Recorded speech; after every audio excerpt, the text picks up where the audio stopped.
Ginulat ni Kai Sotto si Luka at Lebron, ang daming napeke ng Pinoy. Pero Kaiju bodybuild kailangan ng Pilipinas sa FIBA Asia Cup Championship.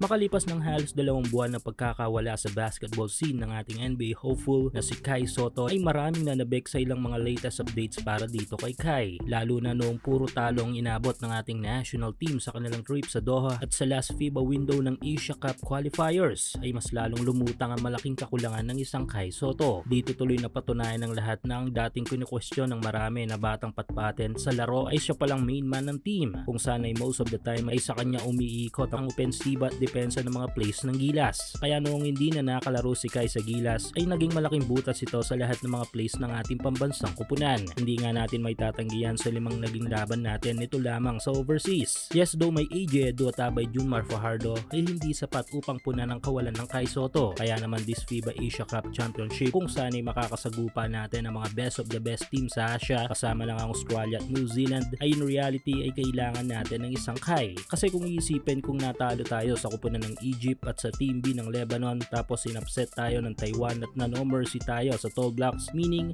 ay hindi epektibo o kulang ang ating mga play na tumatakbo sa laro. At kung sisilipin ay isang bagay ang lumilitaw na kulang dito. Ito nga yung pag-run ng mga plays na ito na wala ang 7'3" center natin. Sa offense ay hirap makapag-penetrate ang mga guards natin at nawawala ang mga second chance basket. Kaya most of the time ay 3-pointer ang panagot natin na sobra namang baba ang ating percentage sa tres. Sa depensa ay binubutas lamang o binabasag-basag lang ng mga bigs and guards ng ating mga opponent ang paint dahil nga walang Kai Sotto na didepensa sa mga ito. Kaya ayaw man nating mapuwersa ang pagpapagaling ni Kai sa kanyang injury ay in reality kailangan natin ng agarang pagpapagaling nito dahil kailangan natin ng agarang tulong mula kay Kaiju. Samantala, kumusta na nga ba ang pagpapagaling ni Kai?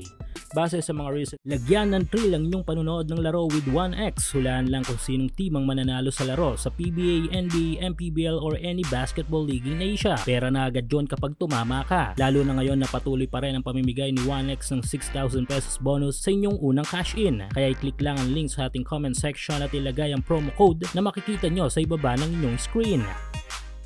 Post ni Kai sa kanyang Instagram account ay magandang progress ng pagpapagaling nito. Makikita sa ilang mga footage o larawan na ibinabahagi nito na bukod sa nakakatayo ng maayos at nakakalakad na din ay makikita na nakakabuhat na ito ng mga mabibigat na mga equipments. Nag-heal na rin ang sugat sa operasyon ni Kai sa kanyang left knee, pero ang talagang gumulat sa mga post ni Kai sa social media about sa kanyang development ay ang larawang ito.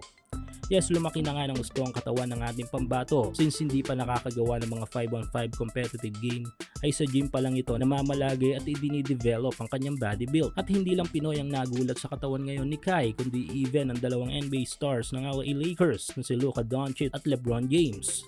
Sa post ng isang basketball page ay kinagiliwan ng lahat ang parody comment ni Luka at LBJ kay Kaiju na umabot ng 6,400 shares. Yes, though basically hindi nga ito totoo, ay marami pa ring natuwa sa post na ito. Try to imagine Luka and LeBron. Pero kidding aside ay kailangan ni Kai ang katawan na yan upang makadagdag sa bigat ng kanyang presensya sa ilalim.